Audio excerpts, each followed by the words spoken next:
What do you see the digital investigators expect to be seen over the next sort of 2 to 3 to 4 years, if you were guessing? The day will come that the world will begin to tokenize other real-world assets and make blockchain representations of those assets to make a more frictionless economy to allow for their trading. I foresee the day that a car rolls off the factory floor. As the parts go into that vehicle, they are registered to the blockchain, and that vehicle is registered on the blockchain from the moment it comes off the factory floor. As it goes to the car dealership, it is registered to the blockchain. Every time that vehicle is serviced, it goes to the blockchain location for that vehicle. Every time that vehicle is changed hands, it is registered to the blockchain. When Gurvais goes to buy that car from Aidan, the only thing Gurvais and Aidan have to agree upon is a price, because I can see on the blockchain everything I want to know about that vehicle's history. And then when I go to buy it, it is a smart contract. And Aidan only has to take that vehicle to a smart lot. He puts the keys into a box. Just like I go to that lot, if the smart contract is executed, I get the keys and I drive off with it if it meets the terms and conditions.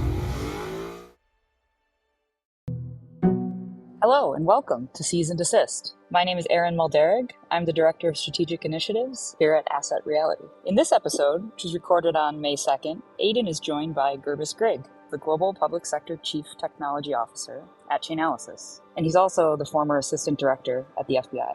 With over 29 years of experience in national security, law enforcement, and private sector investigations, Gurvais has been instrumental in leading high-stakes criminal and national security investigations, tracking suspected terrorists, spies, and cybercriminals. As a recognized authority on the intersection of technology and security, he is frequently invited to speak at industry events and engage with government, law enforcement, and associated corporate agencies worldwide. Aidan and Gurvais discuss the critical role of blockchain analytics in asset recovery, the development of effective infrastructure in the digital finance ecosystem. All right, so this is going to be a great episode, so let's dive right in.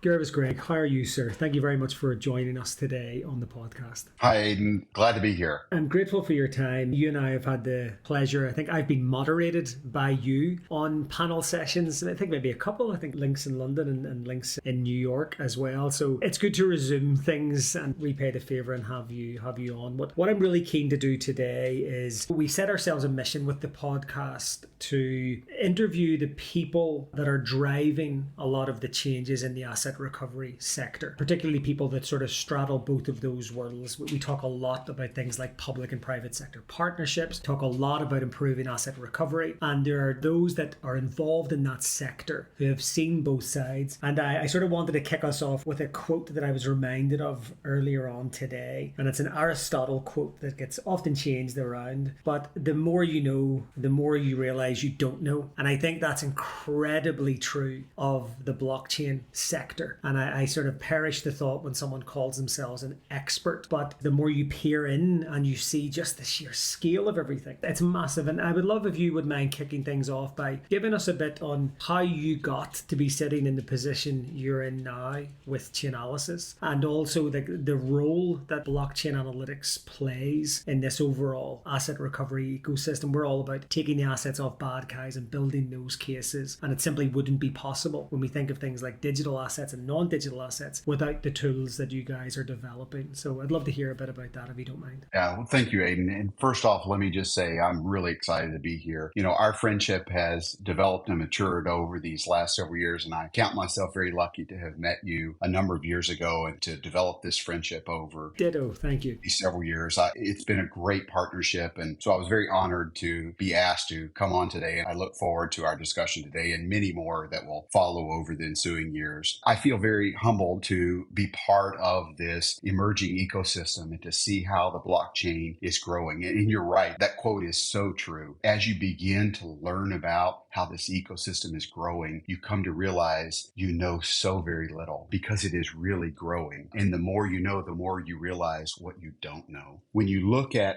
how this economy is emerging and how 21st century finance has the potential to fundamentally change how value is transferred across the world. You see the potential. I was with a group just a few weeks ago and we were talking about how this economy is changing and the potential for it to impact how people do business, to reduce the friction between transactions, and how today's consumers want a frictionless economy, how they want to be able to do business and reduce that overhead, and they want speed of transaction. They want greater assurance and security in making these transactions. It's really exciting to be a part of it. You know, you and I will probably be long retired when we see the final maturity of where this will be a couple of decades from now. And we will look back and we say, remember when this was just emerging? It's the first 10 years. People are crazy when they talk about it like banking. You're going, they've been doing that for a century and they haven't got everything right. And crypto for me is like dog years. We measure things, but even just how much things have changed in a couple of years since we started diving into this topic, it's immense. I think it does a better job than it gets credit for. This sector, I think it gets unnecessarily kicked. I think there's high expectations assigned to it, but I do think, as you say, like what we've seen just in the last 4 or 5 years and what that will just compound and what that could look like is unimaginable over the next sort of 10, 20, 30 years. Yeah, you were asking sort of how I got here, sort of my personal journey. You know, I joined the FBI back in the late 90s. I was a stock and bond broker, and my journey to the FBI was sort of an interesting story. I knew,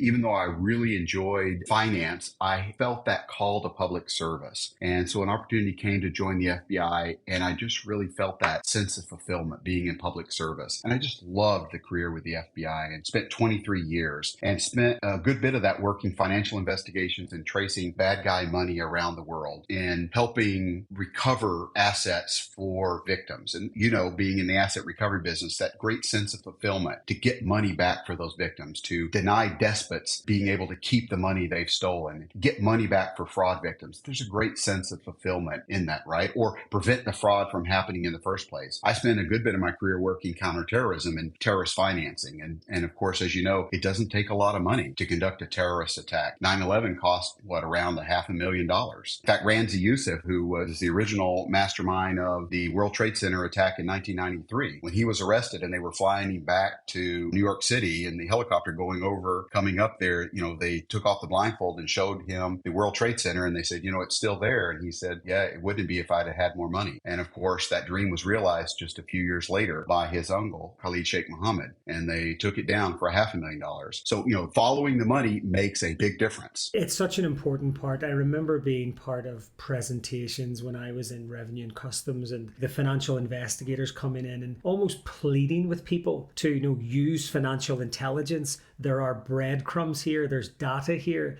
and it seems absurd that people were having to get convinced to, like, why would you want to look at a terrorist bank records? I mean, you were having to connect the dot. Why, in a kidnapping case, why would you want to check an ATM withdrawal? So I think, you know, historically we've always had to take new technology and sort of encourage people to use it. And you reminded me of the cost of terrorism. There was always a famous quote in obviously growing up on the island of Ireland. You know, we've had sort of our own troubles, and it was famously coined that the cost of terrorism was 10 pence, because for 10 pence you could use a payphone and call in a bomb scare. And I think famously they closed down one of the biggest racing events, and it was a case of, what is terrorism actually, what is the cost behind that? But as you say, it's the reason FATF exists in its current guise. It's all of the, you can't, and I think FATF really kicked into gear after 9/11 because it was that demonstration that these two things don't operate exclusively. If you follow the money, you will find the people and the perpetrators, but it's also the capital they use to carry out these crimes. And no more so have we seen that explosion of the art of the possible in blockchain analytics. But sticking with your career, take me through then. You're a financial investigator, you're in the FBI. What was your first sort of exposure that got you on this very digital path then? It really traces all the way back to when I was working healthcare fraud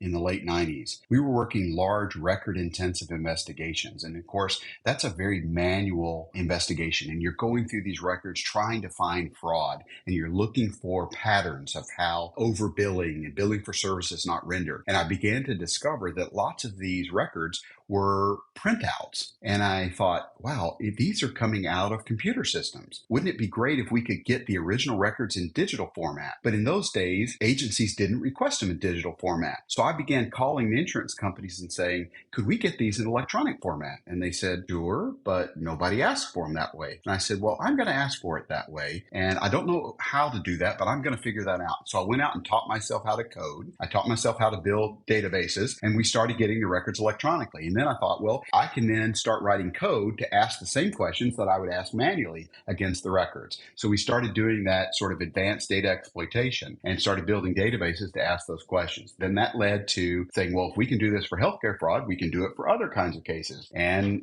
advanced financial fraud cases. And that expanded. And eventually we started doing it for terrorist financing and lots of other types of cases. And I ended up going around the country teaching other agents how to do that. And we started growing those kinds of programs. And it really blossomed that love of financial investigations and following the money and sort of those digital breadcrumbs that this type of illicit activity leaves behind. And that eventually blossomed into the career when it came time to retire, saying, well, what is the digital equivalent for the 21st century now of following those digital breadcrumbs? And I knew I wanted to support public service, and I knew I wanted to stay in technology, and I love financial investigations. Thought, well, what is the 21st century equivalent now? And it was blockchain. And the chance to join the leading blockchain analytic firm, Chainalysis. I had an opportunity to sit down with Jonathan, one of our co-founders. And, after about the second meeting with Jonathan, I said, okay, Jonathan, I'm all in. How do we make this happen? And, he was great. And I've just loved it ever since. Been with Chainalysis now 3 years and just love the opportunity and am humbled by that and get a chance to go around the world talking with law enforcement and partners following these digital breadcrumbs. Funny you say that. I was going to ask that exact point. We talk about digital breadcrumbs, and this is the epitome of digital breadcrumbs on steroids. When you start to think about the breadcrumbs that are left on something like a blockchain. From the ethos of this podcast, it's about keeping it simple. We're trying to appeal to those people that maybe are too nervous, don't want to raise their hand, don't want to ask the questions that they think everybody else knows the answer to, and they often sort of sit on things and maybe they have that knowledge gap. You obviously must get asked this question 1,000 times, but how do you explain for someone that is maybe it's their first foray, maybe you're speaking to a police chief that really doesn't get all of this blockchain stuff because they just have conflicting priorities and they have no limited budgets and they're trying to convince, or someone's trying to convince their sort of superiors or budget holders. How do you frame the sort of role of the blockchain and financial intelligence and following the money? How do you weave that in for someone that maybe doesn't come from a particularly technical background? Yeah, that's oftentimes the kind of discussions that we have. And so oftentimes I'll get the statement of like, I don't really understand this issue of blockchain, or how or why is this important to my department? I'm already covered up on dealing with violent crime, under-resourced for my department. How can I devote time to doing this when I'm already covered up with these other issues? And that's a fair question. Or they'll say, I don't really understand this issue of digital assets and crypto. And I'll oftentimes begin and I'll say, well, let me ask you something. Do you participate in a loyalty program? And they'll say, well, what do you mean? I said, well, do you participate in a loyalty program, let's say with an airline or a hotel? And they'll say, oh yeah, absolutely. And I'll say, well, then you already own a digital asset that is a representation of value. The challenge is, of course, it's not very fungible, meaning you can't go and take, in most cases, that digital asset associated with that hotel and go spend it at, let's say, at your local grocery store. Now, sometimes there's partnerships between certain vendors and they'll allow for some medium of exchange between partners, but they're pretty limited and fungible. And they're certainly not recorded. And there's always a central entity behind them and they're owned by somebody. Yeah. Right. And of course, they're not necessarily managed in most cases on a blockchain. Now, some of them participate in some of limited forms of blockchain. So we begin with something that they know and understand. Some of them may use certain types of value transfer systems, monetary capabilities where they transfer money between each other. And so once they start walking it through, they realize that they actually know more about value transfer systems, digital asset transfer systems, than they realize. And then we begin to talk about, do you realize that this up and coming generation are using these capabilities all the time. Then we begin to talk about, see, how often do you and your officers seize digital devices from the subjects of your investigations? And they say, all the time. And then we say, how often do you think bad guys do their banking on mobile devices? And they say, all the time. Then I say, how often do you conduct financial transactions? And they say, all the time. Then I say, when was the last time you walked into a financial institution and did a financial transaction? And they say, maybe once a month. Then I say, what is the likelihood that there's financial intelligence on one of those devices that you seized from the bad guy? They say, very likely. Then they begin to realize there is financial intelligence opportunities sitting on those devices seized from those bad guys that could lead to greater insights in their investigations that might help them understand what the bad guys are doing, open up new avenues of investigations, or shortcut the time of investigation, thereby saving them investigative resources, which is a time saver for them, maybe reveal new investigative avenues, right? Revealing crimes greater than the one they began to investigate, or in some cases, clear the individual, which is just as important, so that they don't waste time of the department and agency, nor and protect the rights of that citizen. So as we begin to look at those opportunities, they begin to realize these can both be time savers as well as investigative aids by following the money. And then lastly, they realize if they find assets associated with illicit activity, now there are asset forfeiture opportunities to seize and recover those assets either for the victim or proceeds of crime. And so as we start to have those conversations, they then begin to realize a whole new world of opportunities that were not present at the beginning of the conversation. And I think you've hit on a point that I'm going to ask you about. It was that they're not just crypto cases, that I think a lot of people, when we're presented with, this term public-private partnership gets thrown around a lot, but when we're speaking to an agency and it's maybe their first asset seizure case involving digital assets, or they've never been involved in a blockchain investigation, quite often it's we don't have those types of cases here. We don't have crypto cases. And of course, you guys have a tremendous amount of data that sort of points to that, which we'll get to in a second. Is about the global adoption of crypto to give people an idea of just the sheer scale. But maybe you could talk about the fact that there isn't always a digital asset seizure at the end of this. Sometimes that we've heard anecdotal cases where someone's been able to make applications to the judge to freeze other associated assets because of the activity. Even if you come across you use blockchain analytics and you discover that the wallet's empty, well, you've got your evidence baked in right there. Could you talk a little bit about that and about how blockchain analytics has been used evidentially and what we're seeing? It's not just always selfishly. A man who's interested in asset seizure, it's not just all about asset seizure. With this, it extends into compliance monitoring, transaction monitoring. It's a whole other set of tools. Sure. Let me give you a couple of examples and make one additional point to pull that thread just a little bit more. It isn't always about crypto. For example, it really isn't relevant sometimes about how much crypto the subject of your investigation has or doesn't have. Sometimes it's just the fact that they used a little crypto, because what can crypto tell me about them? Because they have crypto, and if you have proper legal authority, you can learn all kinds of things about them, where they bank, right? And other biographical details about them in the event that you serve legal process on the holder of their crypto, right? And what investigative insights will that yield? But using your example there, let's say an individual engages in illicit activity involving crypto, buying or selling narcotics on the dark web. But by the time the investigative agency stumbles across this activity,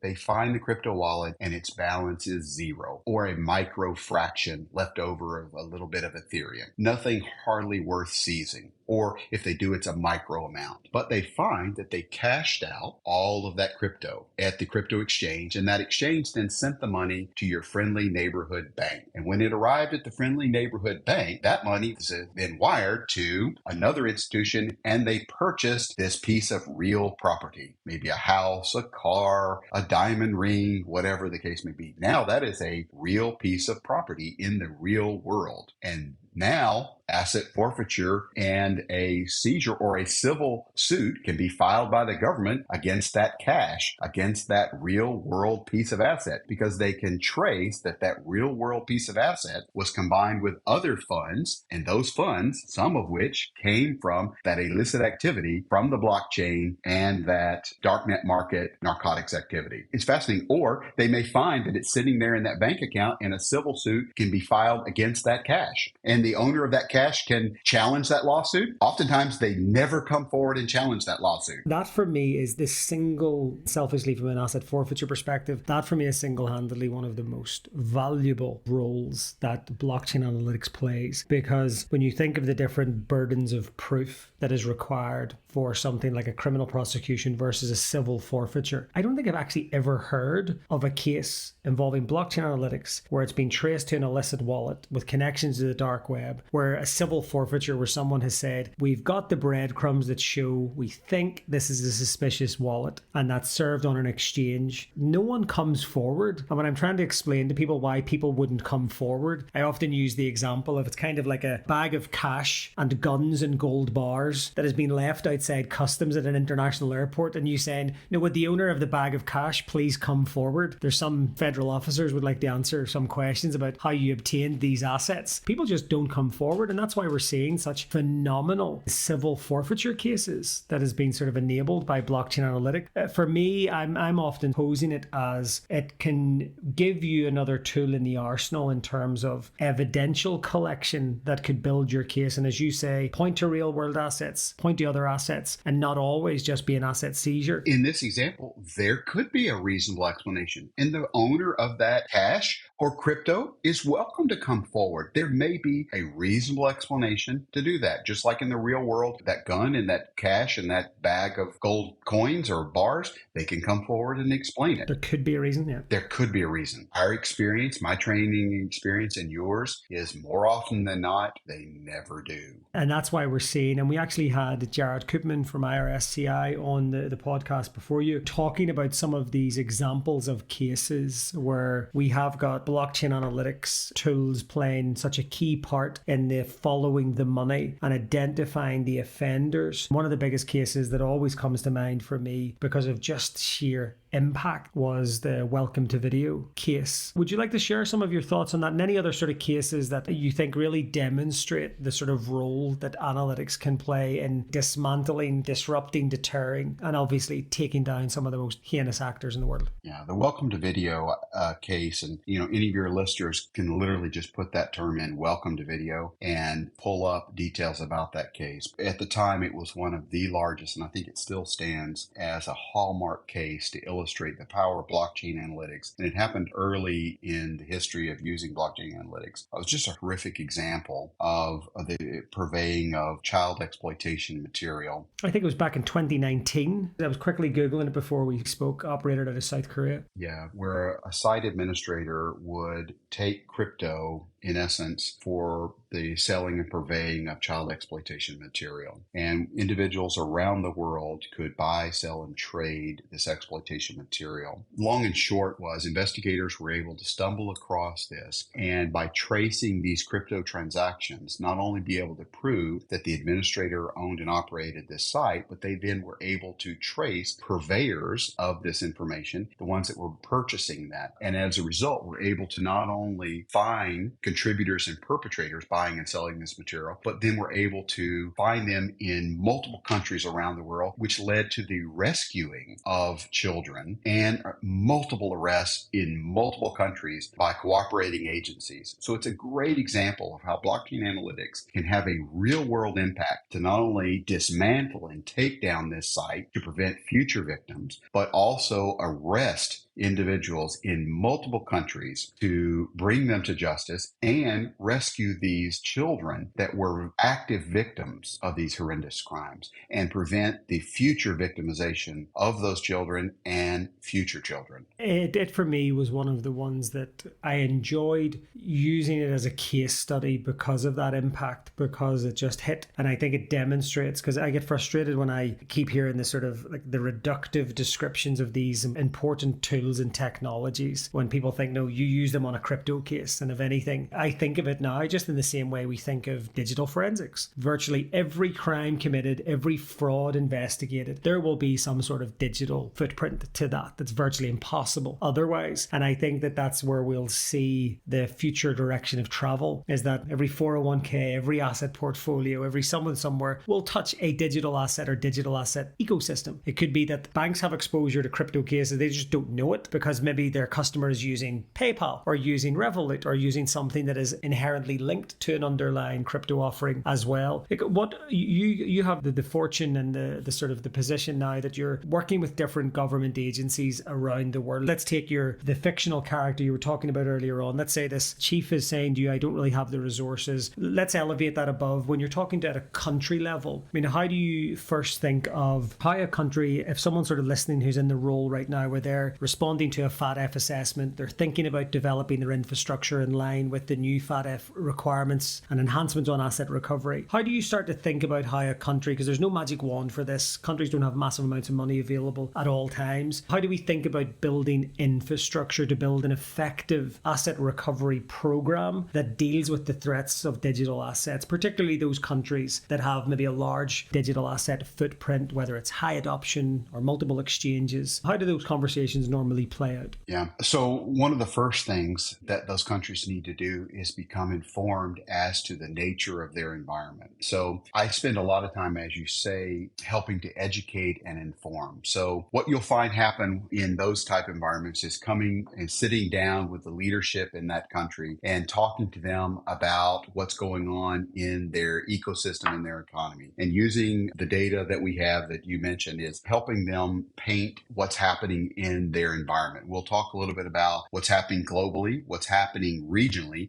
and then what's happening in their country specifically based on what we can see on the blockchain. We'll look sort of at pattern and trends over the last several years. We'll look at what we're seeing, both inflows and outflows within their geographic sphere. We'll look at what's happening based on illicit flows, and then what we see happening in the various crime types. How much of that's related perhaps to sanctions evasions, or how much of that's related to darknet market activity or child exploitation material or ransomware and the like. And so that they can have a better understanding of both illicit activity as well as commerce related activity. And that's helpful in several ways. One, so that they can frame perhaps legislative agendas, because many of these countries are trying to get their arms around what type of economic policies, legislative agendas they need to do to promote commerce and put together policies and procedures, right, to adopt what works for them with regard to these FATF guidelines and recommendations. And so oftentimes they're looking for information from companies like us who understand the blockchain to help inform so they can make informed decisions. Additionally, their law enforcement and regulatory entities are looking for trying to understand what's their crime problem look like. So we can help provide data like that to help them make some of those decisions and be informed. So that's oftentimes what we'll be doing, is having those kinds of conversations to provide that type of information. And then based on that, then they start looking at, well, what do they want to do about that? And it varies geographically. Some parts of the world have different crime problem types, right? And some of your listeners have probably seen some of the reports that we put out. We put out an annual geography report, which looks at crypto adoption around the world. And you can see how some geographies are adopting crypto at different rates. We also put out an annual crime report, which tracks how crypto crime is progressing both globally and regionally. And so countries and parts of the world look at that data to help them better understand those trends and patterns. And I think it's incredibly helpful, and I would recommend anybody to download the geography report and the crime report. It's part of my essential sort of reading every year. But I imagine you must also find yourself in a rock and a hard place sometimes, because certainly when Asset Reality has been involved in country deployments, helping countries try and build out their infrastructure for asset recovery, I often find we're sort of stuck between often warring parties. And you've got, a country on one side will have a push for innovation and wants to be open for business, and they want the exchanges, they want the VC money coming in, they want to do all of those things and run really fast. fast. And then you've got the other side of a country that might have a central bank governor that wants to ban crypto. Or you might have, in some countries, we've seen no religious reasons being the reason, like in Indonesia, for example, where there's been a stifling of any sort of regulatory decisions because we're going to ban crypto, or we're going to license the use of holding of crypto, or make it an offense to pay in crypto, but not stop people actually holding it. It all becomes a bit grey. And then there's the regulatory uncertainty. And then you've got the crime report or the geography report, they're showing irrefutably that there's adoption in the country. You know, you can imagine you must have been in, and obviously I appreciate that there's maybe certain things you can and cannot go into, but hypothetically, like what's that like when you're in the middle, when you've got all of this publicly available data, you've got information that talks about adoption. I'm sure you've got people shouting and saying, well, actually, how do you discount things like VPNs, and how can you actually know? For those that really haven't deep dived into blockchain analytics, I mean, when we talk about those, the reports, for example, how is that data gathered or presented or allocated or attributed in a layman's way, just for people to understand what is possible for one to see on the blockchain, for example, so that we can say to a country with a degree of confidence, I appreciate there's always a wriggle room, but we can say that this activity is happening, this adoption is happening. How do you have those conversations when you've got people saying it's not a problem here? Sure. Well,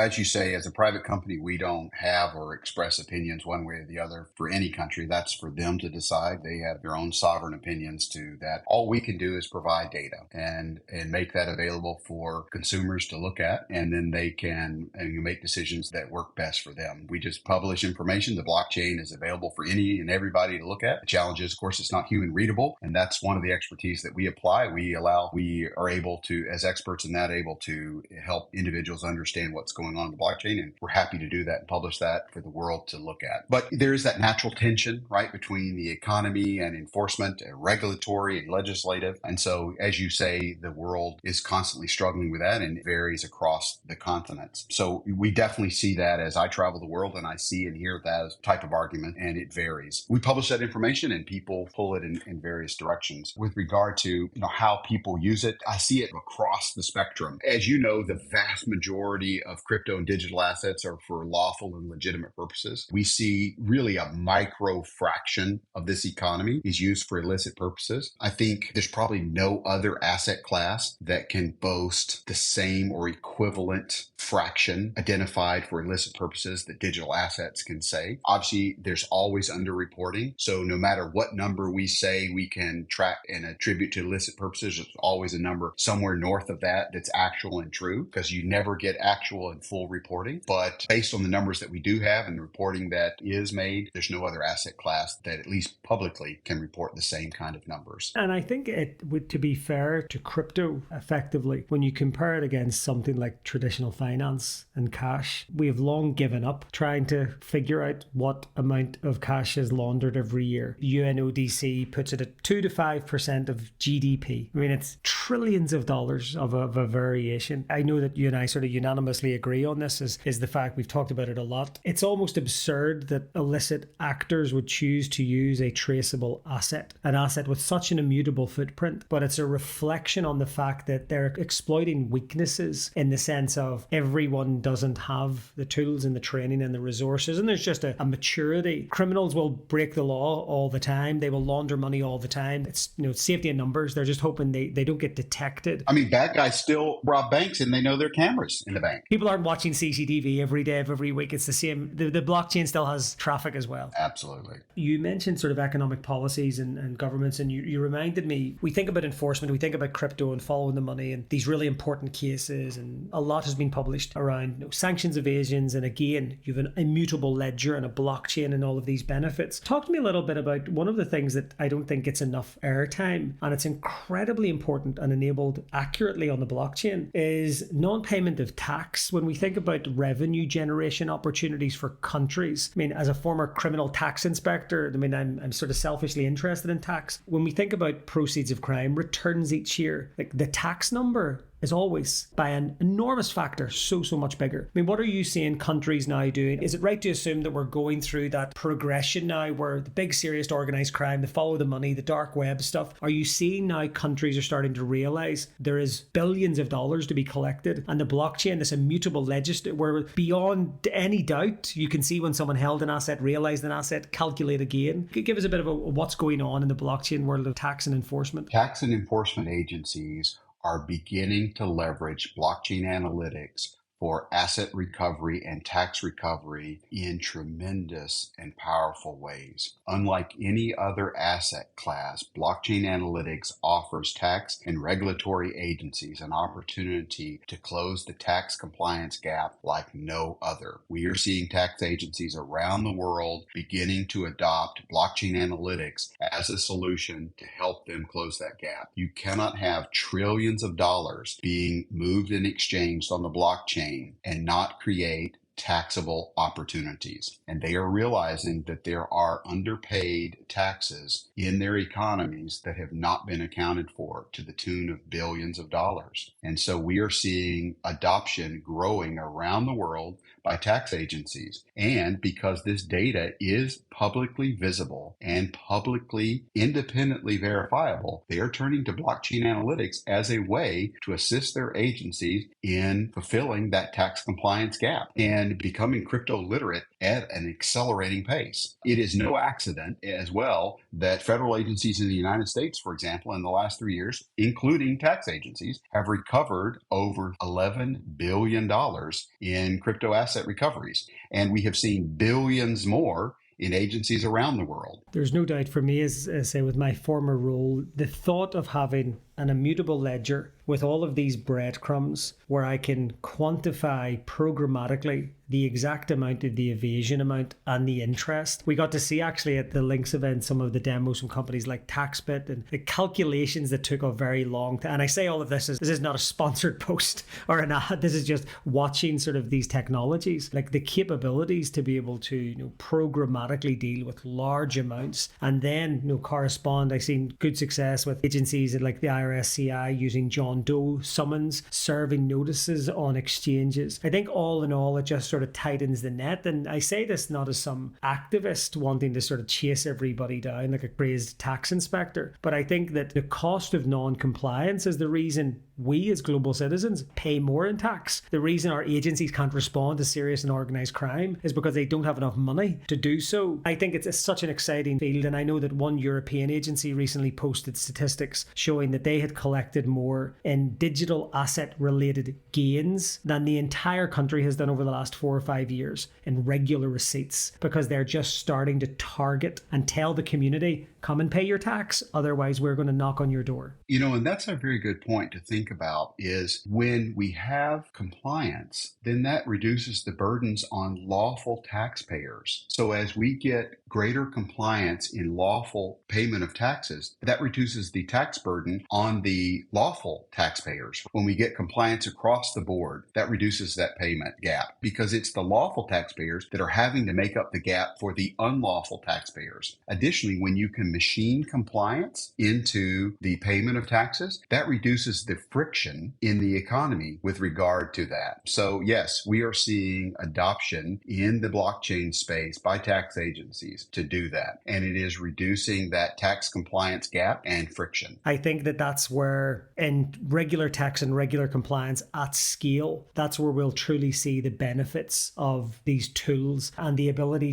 to issue those computations, collect tax. One of the things that I regularly talk about in the asset forfeiture world as well, and I just wanted to quickly get your view on it and then we'll wrap up, but it would be remiss of me not to mention it. When we sell a seized asset, usually when you sell a yacht or a painting or a gold bar, you lose the trail and you don't really know who's buying it. And you can do some due diligence around the buyer, but we've seen lots of cases around the world where criminal organizations through shell companies have bought back their seized supercars to just embarrass the agencies basically and prove they're very liquid with capital. Tell us about the fact that actually now, if you're realizing assets or you're putting assets back in, we've made use of tools where we can actually track and monitor where the asset is going. So actually, if let's say a US law enforcement agency is selling their seized crypto, there's actually more compliance can be done on the other side to watch that transaction after the event. Tell us a bit about that. So with the blockchain, because it's an immutable ledger, the ability to watch and monitor that transaction, first off, being being able to vet the receiving wallet and do the counterparty analysis at the first to make sure that the receiving party is not a sanctioned entity or a prohibited buyer. Additionally, then be able to monitor that post-transaction to ensure that 3 hops from now, it doesn't find its way to go back through a beneficial ownership and land ultimately back into the person or persons, whereas previously you just have no way of doing that with any other type of asset class. That has that ability to do that persistent monitoring and make sure that it doesn't ultimately land back in the pocket of the bad guy, right? Just powerful capability to do that. Huge. And that has never existed when we think of things like all of the regular assets. Gurvais, I want to wrap up because I'm very, very grateful for your time and for joining us today. What do you think the future holds? Everyone hears of AI and metaverse, and there's so much things thrown around with hyperbole. I mean, Chainalysis is the 800-pound gorilla in this space and has been around the longest. What do you see as the new products, the new tools, the new technologies? What can the digital investigators expect to be seen over the next sort of 2 to 3 to 4 years, if you were guessing? Well, I don't think this is a guess. I think this is actually what's going to happen. Right now, Aidan, we're talking about a few trillions of dollars of digital representation of cryptocurrencies, digital assets in the form of cryptocurrencies, the Ethereum, Bitcoins, and all the other thousands of those cryptocurrencies. We haven't even moved into digital representations of values of other real world assets, your vehicles, the hundreds of trillions of dollars in real world property assets. The day will come that the world will begin to tokenize other real world assets and make blockchain representations of those assets to make a more frictionless economy to allow for their trading. Right now, we spend tons of money using property title companies to facilitate the transfer of real world properties because we need to be able to do the pedigree searches to make sure that Aidan Larkin really does own that property because he's selling it to Gurvais Grigg, right? Aircraft, other things. I foresee the day that a car rolls off the factory floor. As the parts go into that vehicle, they are registered to the blockchain, and that vehicle is registered on the blockchain from the moment it comes off the factory floor. As it goes to the car dealership, it is registered to the blockchain. Every time that vehicle is serviced, it goes to the blockchain location for that vehicle. Every time that vehicle is changed hands, it is registered to the blockchain. When Gurvais goes to buy that car from Aidan, the only thing Gurvais and Aidan have to agree upon is a price because I can see on the blockchain everything I want to know about that vehicle's history. And then when I go to buy it, it is a smart contract. And Aidan only has to take that vehicle to a smart lot. He puts the keys into a box. Just like I go to that lot, if the smart contract is executed, I get the keys and I drive off with it if it meets the terms and conditions. We are going to see the day where value transfers are happening. Couldn't agree more, because when you think about it, as futuristic as that can sound, it's a vending machine transaction at the simplest level. It's all we hear about at conferences all around the world. Like yourselves, we spend a lot of time in private sector events, and you just have to follow the noise. When you're at things like Digital Asset Summit, FT crypto events, you're at these events where it's the JP Morgans of the world. It's them talking, some of the biggest crypto skeptics, and all they keep talking about is tokenization of real world assets, 24/7 trading, 365-day borderless trading. If there is capitalism and profitability to benefit from this, it is just an inevitability. And as you rightly say, that's exciting for asset forfeiture. It's exciting for asset recovery prospects, but we are only as good as the tools and training we have to exploit these data sets. And when you begin to look at that, that's hundreds and hundreds and hundreds of trillions of dollars of assets that become tokenized and then are being traded. And the frictionless economy that creates, and the ability to bring billions of people that are currently unbanked onto the economic grid, and the economic freedom that offers. But with that will come criminals who will follow the money onto the blockchain and look for opportunities to steal, and perhaps steal on a scale they've never done before. So with that will need to come innovation to how to protect those assets, and technology innovations that look to protect it in 21st century solutions. Gurvais, that's a perfect summary. I'm reminded of the folks from, I think, Ribbit Capital, who were on stage at Links a couple of years ago, talked about crypto being the Wild West, but in a good way, in the sense of from a frontier technology point of view, this is the early days of what we will look back on in 100 years' time. But with that comes the risk that there will be casualties, there will be severe repercussions for people that get it wrong or put themselves at risk. But as you sort of perfectly sum up, I think that the sector also has its own solutions. The same same tools that we can be afraid of that enable things to go wrong are also the savior in all of this. Gurvais, thank you very much for your time and for joining us today. It's been fascinating. We could have, I feel, probably sat here for another couple of hours and kept going. So hopefully this is the first of many, my friend. I hope so too. Thanks so much, Gurvais. Alrighty, bye-bye. We appreciate Gurvais for taking the time to share his valuable insights with us. Explore Chainalysis' reports for an in-depth look at the cryptocurrency landscape. If you've enjoyed today's conversation, like and subscribe to the Cease and Desist podcast on your preferred platform. Leave a comment and any suggestions for future episodes. Next time, Aidan will be joined by author, speaker, and podcast creator Jeff White, an investigative journalist specializing in the intersection of organized crime and technology. Jeff's work has been featured by BBC News, Channel 4, Sky News, and the Sunday Times, among many others. Aidan and Jeff will discuss his latest book, Rinsed, which explores the impact of technology on money laundering, the role of investigative journalism in uncovering financial crimes, and the future of cyber-enabled criminal financing. You won't want to miss this next episode. It's going to be awesome. Cease and Desist is brought to you by Asset Reality. Thank you so much for listening. Our podcasts are for informational purposes only. They are not intended to provide legal, tax, financial, and/or investment advice. Listeners must consult their own advisors before making any decisions on the topics being discussed.